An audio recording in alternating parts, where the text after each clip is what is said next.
This is Air Dogs, a podcast series on the aviation industry that will take you from the boardroom to the boarding gates. In this episode of Air Dogs, we meet Joe Gill, Director of Goodbody Capital Markets. Joe takes us through his love of aviation, his thoughts on safety in the industry, and a few insights into his career with Goodbody. How are you? I'm Dec Ryan, and today I'm delighted to be joined by a friend, Joe Gill, who's Director of Corporate Advisory at Goodbody Stockbrokers. Joe, you're very welcome. Thank you very much. Let's just dive into this. When did you become an aerosexual? I think about the age of 12 or 13. So I grew up in a house that was 4 kilometres north of the centre line of runway 17 in Cork Airport. And from the day we moved in there, I became absolutely obsessed with the things that were flying over the roof of the house. And it developed from there into all sorts of different things. When friends of mine had posters of football players and film stars in their bedroom, I had a huge poster of a US Navy Grumman F-14 banking over an aircraft carrier. I had a shortwave radio when I was about 14 with a copper aerial that ran all the way up the garden, and I could track aircraft through the night crossing the Atlantic and going from the Caribbean up the east coast to the United States. At the age of 17, I was allowed by my parents for the first time to travel abroad on my own, and I went to Heathrow Airport for a week, and I stayed in Heathrow Airport for a week, every day up at the roof of the Queen Elizabeth building from 9 till 6, and then on the Saturday I went to the International Air Tattoo in Greenham Commons. So I came back with this enormous logbook of registrations. I was cock of the walk among the 15 aerosexuals that existed in Munster at that time. So that was my teenage years where I developed a passion for the industry. I wanted to be a pilot when I was 14 years of age, but I had glasses from that time. So back then you couldn't apply for the Aer Lingus cadet program or the Air Corps cadet program, so I had to put that aside. But that's where it started. Amazing, and actually a lovely story, and probably the real definition of an aerosexual. Like everything in life, Joe, you and me are going to go off tangent. Is it true that Cork Airport was built? I heard a story, let's go back a sec, right? Tony was a baggage. My dad was a baggage handler in Cork when I was born, and my mom was a nurse, and her salary was double what Tony's was, right? So Cork Airport's very close to the heart. I heard some story, and you know, what's the great saying that don't let facts get in the way of great stories. I heard that the Department of Transport sent a guy down who was from the village, and that's why it was located where it is. There was different views, because it was supposed to be down near what's now the County Hall, which was at sea level and closer to the city, and it ended up on top of a hill, which was most unusual. No one could figure it out. Yeah. So there was various rumours about bungs and all sorts of things changing hands to get it done, or maybe it was what you mentioned, but for whatever reason it's on the top of a hill and susceptible to fog. I had this lovely image in my mind of the guy being, what's the name of the village, or what's the name of the town, the nearest one, or parish, or whatever. Okay, whatever it is, right? You'll think of it later. I just have this image of him never having to buy a beer again in his life because he's the local hero. And the runway is north-south with the prevailing winds westerly in Ireland. It should be east-west like Shannon. Yeah. But they did it north-south for some particular reason. I think we've done enough for Cork Airport now, so we'll move on. On a serious basis, why don't you think our industry talk more about safety? Can I just add to that? Yeah. And obviously it's close to my heart. I just love the way Volvo makes you feel safe all the time. Yeah. And there's more people, you know. So the car industry do a really good job of it. Yeah. I mean, the aviation industry walks the walk. Yeah, for sure. So in terms of all the data and all the statistics, it's a slam dunk that air travel is remarkably safe as a mass mode of transport. So the industry has been built on a DNA of safety, and it's only improved over the decades. And that's been driven by the manufacturers, regulators, and the users of those assets, all taking it extremely seriously. And what I think is interesting in the low-cost carrier space safety is seen by the people who invest in those models as absolutely the starting point, because there's an easy narrative, which is that if you're low cost and somehow you're compromising on safety. But we know for a fact that actually it's front of centre in terms of the way every CEO and board director in that sector thinks when it comes to safety. So the industry has a very proud record for sure in safety. Whether it should be heralding it more, I'm not sure. But can you answer the question? No. I'm not being negative here. I don't think Michael can do it. But I think the head of Lufthansa can do it, and the head of Delta can do it. And, it doesn't have to be, advertisement or... Yeah. But I just, and of course I'm too close to it. And I'm hugely proud of both Irish carriers' safety records. It's just amazing. Yeah, it is. But I'm not too sure. Especially given the scale of what's been achieved, Yeah. Can you give us a bit of background about... in Goodbody's, how you cover carriers, and because you seem to be, not just you personally, but you've made Goodbody's into a team. I always get asked about Dublin and aviation and so on, and I do refer to yourself as well as Goodbody's to say that, if you're buying a share in, I don't know, somebody based in LA, you want to talk to the people in LA, but you've really achieved a really, I don't want to call it a niche, but you seem to be leaders in... Yeah, well, I guess it kind of started back. I came back into Goodbody in 2002 after working in London, and Colin Hunt is now the CEO of AIB. Yeah. He offered me a job as head of research, and it was managing a team of 12 people. And I said, I'm happy to manage people, but also I want to be in the day-to-day business of talking to customers and trying to develop commercial revenues for the company. So at the time, the person who was covering Ryanair, and Ryanair was a small company and the only airline in the Irish Stock Exchange back in 2002, and he said that the person who had been covering that had just left, and if I wanted to, I could cover that sector. So I said, absolutely, I'll do that while managing the team.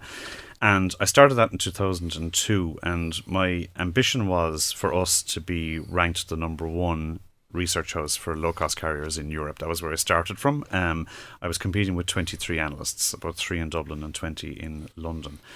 And because I had a kind of a passionate interest in the industry, this was work that I would have paid for to be able to do, literally. Good point. And while other people would see it as a kind of you come in at 7 in the morning, you go home at 6 in the evening, that's it. I would be like at 10 or 11 o'clock at night ferreting through 20F forms for Ryanair and starting at the back of the document rather than the front to find. And I developed this kind of technique of I knew that fund managers all around the world were inundated with emails and all sorts of information flowing around every day, and trying to get their attention is extremely difficult. So I had this idea of what I called my daily espresso shot, and the idea was to have a very short, pithy paragraph with a nugget of information that nobody else would have in that morning about the aviation industry, or in particular Ryanair. So I started to do that every day of the week, and there'd be all sorts of weird and wonderful stuff in that, but it developed a following with some very serious fund managers internationally. Yeah. And they saw that as something that, wow, that's an interesting idea that they just took in the back of their heads through the day, and it was literally just one paragraph, kind of carefully scripted. Yeah. And the second thing I said early on to the team was that I, as an analyst, was going to be a perma-bull on Ryanair. And I said that on the basis that I don't really believe in the short-term buy today, sell tomorrow kind of research or analysis. You've got to have a fundamental view on industries and on companies and winners and losers. And in my view, I thought this was going to be a winner. And I said, right, when you're talking to the hedge fund that hates Ryanair and wants to short it, put me in as the perma-bull. Or when there's a profit warning from Ryanair and everyone's losing their shape, put me in as the perma-bull, and I'll go in there and I'll give them 10 reasons why they're wrong, thinking that this share price should be going down. Now, there was regular times I get beaten up and get kicked out and the rest of it, but over the long term, that proved to be a very positive factor, because the hedge funds enjoyed bringing me in to trash me around the place to test their own thesis. And I remember one day as well, Stelios and EasyJet, when he was running the business, he asked me in for lunch to his house in South Kensington, and we had this really social, enjoyable lunch where he kind of proceeded to give me the 10 reasons why Ryanair was a busted flush and would not compete and survive against EasyJet. And it was just a great thing for me to hear him make his arguments, even if I fundamentally disagreed with them. Yeah, great. No, and I'm loving all the phrases here. Daily espresso. Yeah. Pernaman bull. Moves into aerosexual very well. I think I don't want to move away from Goodbody for a moment. So can you explain how you become leaders in EasyJet as well? Well, you've got to be able to cover the whole piece. For sure. So you become forensic on all of them. Yeah. And obviously Aer Lingus is a big part of the story because Goodbody was the government advisor on the IPO of Aer Lingus in 2006, and we put a huge shift around that. Like the report I wrote, the dealing room put me in front of 80 fund managers for 80 one-on-ones in the run-up to that IPO. So we developed a kind of a reputation as understanding not just a low-cost carrier, but also a European flag carrier, and one of the few European flag carriers that has successfully been floated on the stock exchange. So that helped as well build out the kind of franchise, and from that we were able to comment on British Airways or Air France or Lufthansa. We became very interested in Wizz Air when it developed. We ended up placing some shares for Indigo and Wizz Air. So a whole collection of different things, and then we started to do an annual event that would try and bring together investors in the industry to debate and talk about it. And we did a number of those over the years. So it's like a snowball going down a hill. If you keep at it and you're persistent, you build a reputation. Yeah. I'm going to move on to you being a Pernaman bull. Yeah. I love the phrase. So the bull leaves the field and decides to go into the farm of Ryanair. Can you tell us about that? I'm not too sure most people know it. And when I heard you were going in, I was going, great. Great for Ryanair. Great for Michael. As a friend, I was a little bit worried for you. But so, tell us about that expression. Yeah, well, I left Goodbody in 2008 to join Bloxham Stockbrokers, a small broker in town. I'm always into disruptors and kind of working for scrappy businesses and stuff, and that was definitely one. And I was offered an opportunity to go in there and kind of freewheel around the Irish equity market in terms of you could say whatever you wanted because we didn't have any conflicts of interest in terms of corporate engagements. And while I was there, I covered a lot of stocks because agri-food is the other industry I'm kind of strong on. And in 2012, one day I'm driving from Cork to Charleville to speak at a corporate governance conference on a Monday morning, and on the radio, as I'm on the way to the conference, RTE says that Bloxham Stockbrokers has collapsed over the weekend due to alleged malfeasance. Right? You knew nothing about it? No, I knew absolutely nothing about it. So I'm in the conference, I'm the first up, and I stand up and said, look, I just need to explain before I lecture all of you about how to be good corporate governance types that my employer has actually gone bust over the weekend and the central bank has moved in and all this kind of stuff. So drove up to the office and there was like panic all around. How long did you stay down there in Charleville? Until I was finished my lecture, and then I drove to Dublin. I'd say you weren't that focused on Dairy Gold or wherever you were. The CFO of Kerry Group was in the audience that morning, and he was laughing at me afterwards. He said, "Like, it was such a laugh watching you trying to explain yourself in that particular context." No, but even to have the I don't know, the decency to stay. I would have done a U-turn. I felt I had to stick with it. Probably did it buy you a bit of time to think about it? It did, especially then the drive back up to Dublin, I kind of absorb what was going on, and like literally everybody in the firm was being let go instantly, and I was thinking, wow, you were coming up for execution.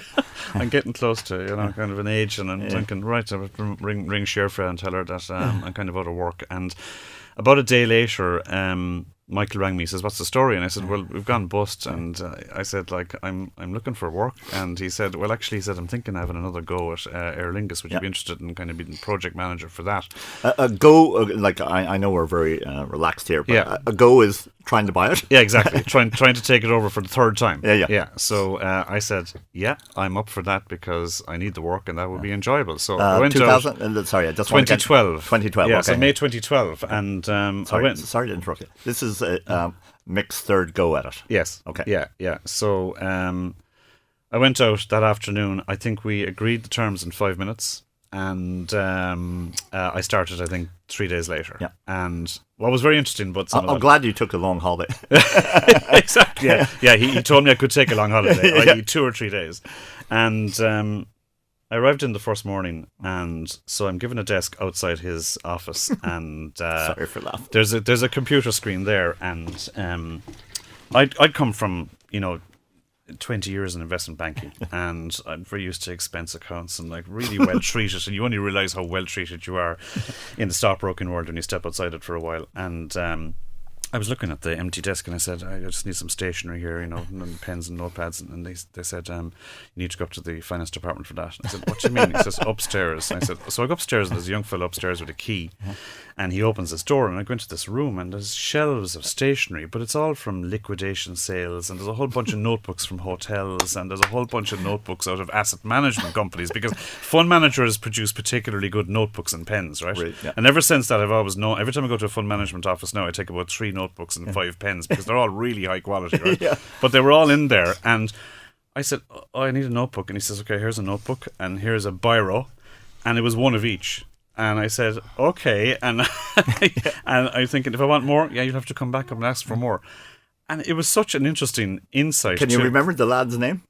Oh, I can't. I know. I can't remember it. I can't remember who it was. He went, oh, here comes overhead. Yeah, exactly, totally. And it's a really interesting point when you're having this debate about, it's an easy brand to throw around. We run a low-cost carrier, or we run an ultra-low-cost carrier.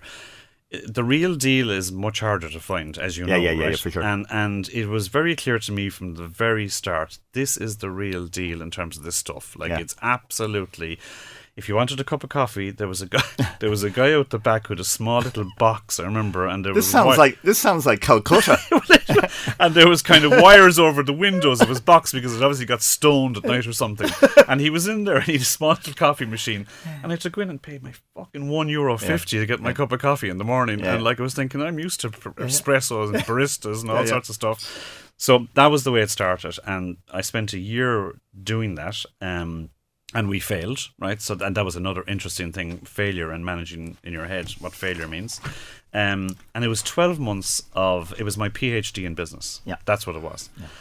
And what I learned through that was the power of being resilient, having energy, and having ambition no matter what's put in front of you. And I learned an awful lot. Energy, ambition, and resilience. Okay. Yeah. And I've come across a number of chief executives. My pen has just run out. And you've only one. No. We pushed the budget out here. Okay. And resilience. Okay, got it. And I've found that if you're trying to identify common denominators of the chief executives I most admire over the last 40 years, people like Gene Murtagh in Kingspan, Dennis Brosnan and Kerry, Tony in GPA, Michael, those 3 things are the common denominators. They're resilient, they're energetic, massive amounts of energy, and huge ambition, right? Yeah. And no matter what the push. So during that year, I used to go to the European Commission to meet the competition team. Julius Comerick, who's General Counsel in Ryanair, I worked very closely with him and with Michael Cawley and Howard Miller and Michael himself. And I'd be sent out with Julius to meet the competition team. Yeah. And we knew going in we were in for a leathering, right? So we'd arrive in, and it'd be an hour and a half of us making our case, and we'd every bit of work done possible to try and argue the case, but the odds were stacked against us from the get-go. And I'd come out beaten up. I'd call Michael and say, yeah, just had another meeting there and we've been absolutely hoofed out of the place. And he says, yeah, right, come on back. We'll think about that and get going again. And literally that was it. It was come back, think about this, we'll get going again. And get going again meant let's have another go in another way or try another angle, because we're going to push this to the very limit. I want to talk about Michael in a sec. You used the word failure. Yeah. It's a bit tough on the basis of it's the third go around. It was built to fail. Well, I mean, the role was to run the project. Do you disagree? When you say built to fail, he genuinely thought there was a chance. No, it was a low chance. Sorry, I have a segue on this. When I heard the first time he bid for the company, bid for Aer Lingus, or had a go. Yeah. I rang him up. I was dropping the kids to school, and I rang him up, and I said, "I know you're bored now, but I'm delighted they failed. Well, I'd argue that there was a huge learning in the failure, right? So first of all, the failing. I'd argue that because I'm asked to run a project, and the project was to buy Aer Lingus, and we ended up after 12 months not buying Aer Lingus, and that's my definition of a failure, right? But through that failure, the learnings were remarkable, and the big learning I took out of it, which I think was kind of absorbed into the Ryanair system, was at the time there was this narrative that Ryanair was kind of cheap and nasty, and Aer Lingus was a kind of a cut above. And I remember arguing the case a number of times. Let's just drill into that as to what actually is going on when you're on board a flight. So one of the times when I was an analyst, I decided one day I'd fly Aer Lingus, Dublin, London, EasyJet, London, Edinburgh, Ryanair, Edinburgh, Dublin in 24 hours. And I did a compare and contrast. Yeah. What's different about this? And there was literally nothing different about it. So actually there was a huge amount of noise in terms of how people perceived the brands and the product and so on. But when you got into it, the nitty-gritty of it, what really was different? The aircraft were pretty much similar. The crews kind of behaved the same. The airport destinations were different, I accept that. But there was no reason why Ryanair, if it kind of tweaked a few things, couldn't have a product that was as good as any flag carrier anywhere in Europe in the short-haul market. And if you look at what they've done post-2013 in terms of, I challenge anyone to say the cabin crew in Ryanair aren't as professional and as well turned out as any crew We're anywhere, right? We're going to be singing off the rafters. Listen, I was a hostess in the States 400 years ago. It's the hardest job I've ever done in my life. I need to be a little bit careful here, but everybody assumed I was gay. And you work incredibly hard. Working for BA or Qantas would be like, so you're 100% correct on that. So that was one, and then the other one, I and this is something that kind of hasn't happened since. I argued that if I'm in the cockpit and I'm flying this plane, it costs me nothing to turn on the mic halfway through and talk to the passengers. And Ryanair's had a habit of not talking to the passengers. I said, why don't you just spend 1 minute in the middle of the flight giving the passengers, because there's always a number of people in that flight who are nervous. Every flight, right? 100%. So you do that, you're suddenly elevating the whole service to something else again. And it's like, your British Airways captain filling you in halfway through the flight. Everyone thinks, oh, this is so reassuring, there's such a professional up front, etc., etc. Those type of things, I think they tweaked it, as well as, adding airports that were kind of more primary as we went on. Whoa, sorry. I'm getting lost here. Who tweaked it? Ryanair. Okay. Ryanair themselves. Okay. And they moved the product up to become effectively a lookalike of every other higher fare carrier. And yet they were able to deliver reliability, safety.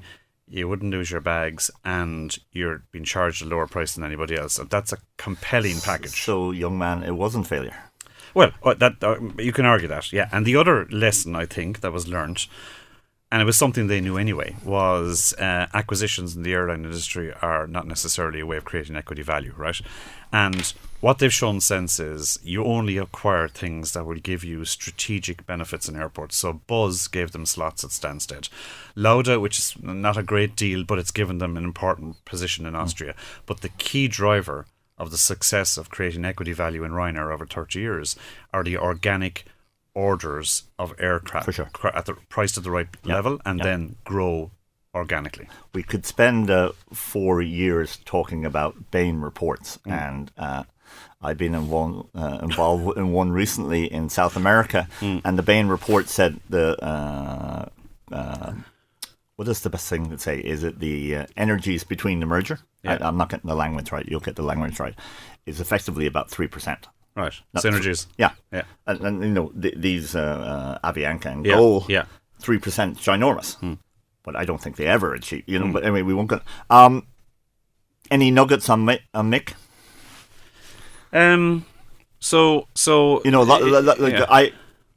I have huge respect for the guy. Yeah. But he's difficult. Well, I suppose. Look, the experience I had was that I used to see that if you go into Michael and you kind of say, I need to talk to you about something. It's what is it? And you're straight away on the back foot, right? And you say, well, and you start fumbling. Well, let's actually. And he says, what are you talking about? And what's the point of that? And I remember going in the first couple of days, and I had something to talk to him about, and he said, that's about as useful as tits on a bull for me. And I was thinking, oh my God, right? And he said, we're back to the bull. Yeah, we are. And he said he had a report from some industry group, and he said, "Look, I'd like you to summarise this for me." And it was like, say, 12 o'clock, right? And I said, it was a big report, and I said, "Yeah, look, today's Tuesday, so I sent back Thursday morning." He said, "What's wrong with this afternoon?" Yeah. I said, "Oh fuck!" So I went off, but actually he was right, because in 2 hours I was able to drive through it and come back with a summary. Yeah. The other thing I kind of learned while I was there was that if you try and go in with that verbal kind of, "I've got this thing I need to talk to you about," it's just like you get punched in the Mike Tyson thing, like life's great till it punches you in the face. I used to think about, okay, I need him to think about something and make a decision. I would write it down in a short 1-page mail. And I would slip that in, right? And it might get a response. It might get a response within an hour or 4 days, but it always got a response. Now, typically, that note would come back to me looking like a Salvador Dali painting, because he had this red pen, and it was literally like bullshit or no, or different words that were more correct. And I think, God, I remember keeping one of them at home, because they actually look like something really. It's a fascinating kind of a piece of work. And that became our routine. So I never. Then people say, "How come he's not fucking you out of it on a regular basis?" I said, "I know, we must just get on in a different way." It wasn't that. It was just like a way of communicating with them to elicit you were an able, action. Right? You were able to read the man, and he taught you what he needed. And, you probably know this, he was 2 years ahead of me at school, so he still calls me lad, even to this day. And it's the most disarming thing. I'm 60 years of age and a guy calls me lad, and I should be getting over it, but I'm still working on it. Listen, I need to move on. We're running out of time, and I have to say I'm loving this. I need to talk to you, ask you a couple of other questions. If you had the choice of having dinner with an airline CEO, who would it be with and why? Well, I'd give you two answers to that in terms of a living CEO and a dead CEO, right? So the living CEO, that's the most enjoyable person to spend an evening with in terms of combining aviation stories with business is Willie Walsh by a long shot. Really? Oh, absolutely, yeah. Jesus, just great. Oh, really? Okay. Yeah. He. So we're not going to go down the Willie show, right? Yeah. But for my own, like, I'm taking UCC last year. Yeah. He has this protective layer, and maybe you've been inside it. So yeah, okay. Just so when you're asking the point, socially, this is not like kind of in public domain. This is just like when you want to have a real aviation evening, right? Yeah. And it's just crack. And I guess. But do you agree with my point about? No. I see that point. He has that ability, and I would have worked quite closely to him when we advised IAG on Aer Lingus in 2015, which is another great story. By the way, in 2015, tell us. So December the 15th, 2014, I'm at my desk. It's running into Christmas, and Bloomberg, where are you? I'm in Goodbody. Okay. And the Bloomberg screen comes up saying, Financial Times report, IAG has approached Aer Lingus with a bid. And all the alarm bells go off in our place, because the year before we'd been dropped by Aer Lingus as their stockbroker, right? They'd moved to NCB. So this is going to be the biggest corporate deal in the Irish market for a number of years, and we're kind of outside the tent because Davies advising Ryanair, NCB and Goldman are advising Aer Lingus, IAG has some global bank looking after it, and everyone's running around saying, what the hell are we going to do here? So I had an email address for Willie, and I sent him an email. Hi Willie, just saw the news. If we can be of any help, please let me know, right? So sent it off and nothing happens. 1 hour, 2 hours. And while that has gone, literally by the minute, I have people running into my office saying, what are we going to do about this? What are you going to do about it? What am I going to do about this? Headless chicken stuff. And I'm thinking, jeez, we could be out of this. And like, this will be a huge miss for us because there's also very personable. You would hate to be on the sidelines. Totally. Like I was I was peppering. And so nothing happened. And about 4 hours later, I said, I have to do something here. So I sent him another email, and it's like, here are 10 observations we heard from investors during the day about this rumour, right? And I just back to our new espresso. Sent it off, and no response. So I'm saying we're goosed. So about 7 o'clock that night, I get an email from Willie, and he says, Joe, sorry, on a flight from Madrid, just off, saw your email. Are you on for a chat tomorrow? And I said, Absolutely. So the following day, I'm in Charleville with my wife going to see her aunt for Jeez, Christmas. a lot happens around Cork, doesn't it? And I'm in an off license buying a bottle of brandy for the aunt, and the phone goes, and it's Willie. So I'm on the main street. Can in you Charleville. remember the brandy? No, I'm on the main street in Charleville, and it's Willie, and he says, "Joe, look, we are thinking of having a go at this." He said, "Would you or your team be interested in being involved?" And I said, "Absolutely." He said, "Okay, get the team and get them to pitch to my exco on Monday morning, first thing 9:00. Who? His executive committee, his Okay, whole management okay, team. okay. So Monday morning, I have our team organised, and Finbar Griffin, who's like top class corporate I remember financier. Finbar, So Finbar's with me, and we pitch our wares. And that evening, Willie comes back and says, "Yeah, we want you on board." Great. So now we have to agree terms. So Finbar was sent off to do that work, which is really hard work, right? And it ended up like a no full, no fee. So we're talking about 12 months work, and if it doesn't happen, we get nothing. Can you bring us back? Sorry to interrupt you there.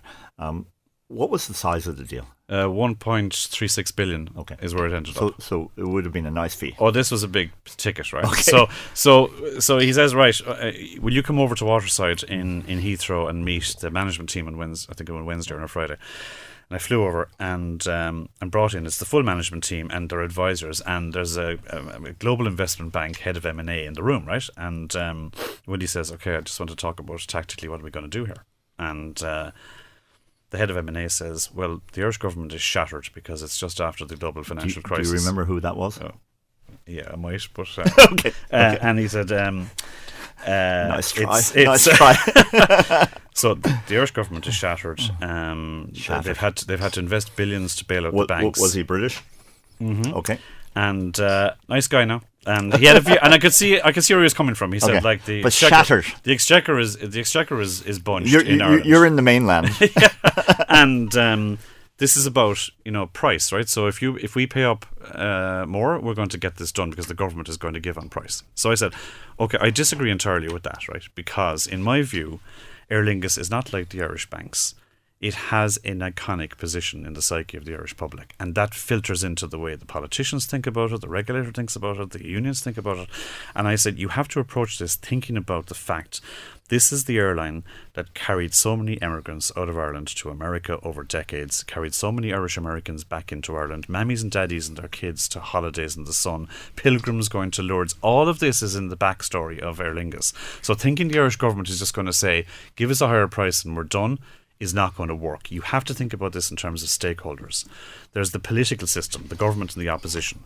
There's the trade unions. There's the employees of Aer Lingus. There's the institutional investors and the retail investors. Okay, sir, I got the message. Yeah, so there's a whole bunch of stakeholders that you have to have a strategy for each and every one 100%. Of them. So we laid out a plan for each and every one of those. Okay. And for 12 months, every day I had a conference call with a sub-committee of the management team of IAG to discuss how to do all this, right? And we went through, you remember, it was like backwards and forwards, and there was loads of noise. Can I just make a point here?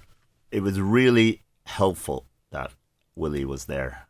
Because he understood it. That was the exact point. Because after that meeting, he said, you get it. He said, you know what's going on here. Yeah.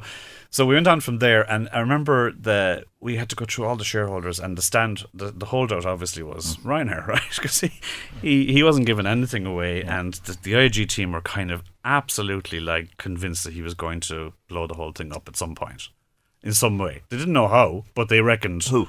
Michael. Okay. Because he was like an important minority shareholder. Willie's capable of blowing things up as well. Absolutely. And it was like, will he... And Michael kept it till it was 2 days to go, right? Yeah. And the IAG team every day were on to me. Has he signed up yet? Has he signed up yet? And I said no. And he said he's not going to sign. And I said no. I think he's going to. No, I didn't know this because under takeover rules you can't be talking with any shareholder. But my feeling was he's going to get his money back. He knows that this isn't going anywhere else because there was nobody else showing, and the chances of Ryanair being able to buy it ain't going to happen. So, but he kept it till the last day. The last day it drops in, right? Yeah. Well, reluctantly, kind of, right? Yeah. And I went to the IAG team, and they were cock-a-hoop. And I remember we had a fantastic night. And the closing dinner of that was in Dublin, and it was led by Willie. And we had a run around Dublin pubs before we went up to Chapter 1, and we ended up in the Gibson Hotel at 4 a.m. And it was just a great evening with the team in IAG. So that was another interesting experience. Oh, it's fantastic. You need to bring me back to your dead CEO who would you like to have dinner? Yeah, so the dead CEO is Juan Treep of Pan American Airways. Wow, I thought you were going to say Herb. No. Herb Keller. No, Yeah. Juan Treep. Okay. Juan Treep is... Would you explain? Trailblazer in the industry, somebody who had the bottle and the bravery to do things nobody else would do, and he hustled the industry. The Jumbo, wasn't it? He hustled the industry to transition from technology, which was propeller-driven seaplanes, to four-jet transcontinental aircraft, and he hustled the manufacturers to achieve that. But the interesting piece of it is there's a great picture of Juan Treep and Charles Lindbergh with a group of lads in Shannon sitting by the seashore, each of them with a bottle of Guinness in their hands. Great. And I'm thinking, where's that photograph? Oh, I came across it. Like that's the other thing. Was this in the off license in Charleville? No, it wasn't. It wasn't. No. But the other thing is, like, my wife Sherfa, like, the house is full of aviation memorabilia, right? Yeah. And like, she just says, how much more of this rubbish do you really have to bring into the house? Like, the last thing that came in is a window from an Aer Lingus A330 that a friend of mine got for me. Yeah. But this picture is somewhere in that. But there's One Treep. Like, that's One Treep in Shannon. Yeah. At the time when they were shaping Shannon Airport to replace Foynes. Yeah. And I just think, like, dinner with him would have been such an interesting evening. Yeah. We're running out of time, so I want you to touch upon two things before we finish up. UCC and what you're doing down there. Yeah. My main question for you is, can you teach entrepreneurship? Not you personally. Yeah. Can it be taught? Yeah. And we have all this stuff going on with DCU and Ryan Academy and all this kind of stuff. Yeah. And the other question I want to ask you about, and it's a bit biased, but electric aviation. Oh yeah, okay. So on UCC, so we've partnered AIB and Goodbody with and yourself in Orlando with University College Cork to establish an annual private get together of aviation industry leaders with the people who finance and invest in that industry. And the difference about this conference from all other conferences is that it's not designed to allow people to break off and have coffees and do networking sessions, which lots of other conferences do. This is a 6-hour plenary session of back-to-back interviews, proper interviews with industry leaders, not publicly communicated, and the room is full of invited people only who are invested in the industry. Are you having to go with the student union there? Oh, well, explain the story. So we were on the first one last year in UCC, and they've got this iconic Aula Max room where they host it, and there was loads of planning went into it, and we had like some serious industry leaders speaking or being interviewed at that, including yourself and Peter Barrett of SMBC and Willie Sean Doyle of British Airways and Willie Walsh, and it was just a great day. Kenny Jacobs of the DEA. It was. And about a week beforehand, the Students' Union said, we're not up for this. Climate change activists in the union said that, why are we hosting an aviation conference in UCC? And they were talking about entirely disrupting the event, and there was a variety of things around that. So Thea Hennessy, who's the lead of business and law now in UCC, she was kind of, and the professor, the president of the college, John. Yeah, John. They were both of a view that this is a college that welcomes debate and open conversation. So they brought the Students' Union in, and they said, okay, we don't want you to protest because it's just going to disrupt this. But what we'll ask you to do is we will offer you an opportunity to speak at the very beginning of the conference, and we will have 3 of your representatives in the audience for the whole day. Yeah. And they agreed to that. Yeah. And they came in, and very eloquent speaker at the start. She was amazing. Yeah, and she had 2 colleagues with her, and they participated in the Q&A, and all of the people who were interviewed engaged with them in a very constructive way. Yeah. And it was different points of view, but it was very positive. Yeah, my takeaway from that was it was so clever by the guys in UCD not to bring them inside the tent. Yeah, it was. Do you see Joe Gill doing more stuff with UCC? I do an agri-food annual beverage conference, which is very successful. It's the 4th year. Yeah. We're now doing the 2nd aviation event this year, but it's going to be in the IMI campus in Sandyford in Dublin in September. I work as an adjunct professor of business there, and they want me to do lectures. So I do about 3 or 4 lectures a year with students. Yeah. On your entrepreneurship point, I don't believe you can lecture entrepreneurship, but what you can do is you can expose students to the experiences of successful entrepreneurs. Yeah. And by learning what that means and how you define a good entrepreneur, I come back to those 3 earlier points about resilience, energy, and ambition. They are the common denominators of true entrepreneurs, and you can't teach those skills. They're in you. Yeah. And the energy one in particular is a massive part of it, having the ability to get up and go again and again and again. For sure. Yeah. On electric vehicles... I obviously need to declare my hand here. I'm very focused on electric aviation. So maybe I should rephrase the question. Do you think it will work? Do you think it will succeed? I think as a commercial... Please don't be polite, because... I struggle to see how it's going to be a commercial success, because I think the technology breakthroughs required will have to be led by government. Now, I have a big point or view in relation to the whole issue around sustainable aviation. And I'm a true believer that the industry needs to make a step change towards pollution-free propulsion. Okay, and not... Can you, for people who aren't aerosexuals, can you explain what that is? Well, engines that don't damage the environment. Yeah. Full stop. Okay. Now, the industry will tell you that this is virtually impossible from an engineering point of view. I think that's a kind of a cheap way out of this. The narrative currently is net zero by 2050. Yeah. The facts of that are most of the people who say that won't be working in 2050, so it's not really relevant to them. And are you saying all the Irish leasing companies are giving? Well, I'm saying porkies. I'm certainly challenging what they're at, and I think I understand it because they have billions of dollars invested, as do the manufacturers, as do the airlines in current technology aircraft. But from a global perspective, if you look at what's happening in the car industry, even with this hiatus about EVs currently, ultimately they're going to be all electric, and there's going to be no pollution coming from those. So in 20 years' time, if you have aircraft up there, even with the so-called sustainable aviation fuel, which in my mind is like, it's all fine from a feedstock point of view, what comes out the back of the engine is exactly the same as what comes out from Jet 1 at the moment. I don't really buy it.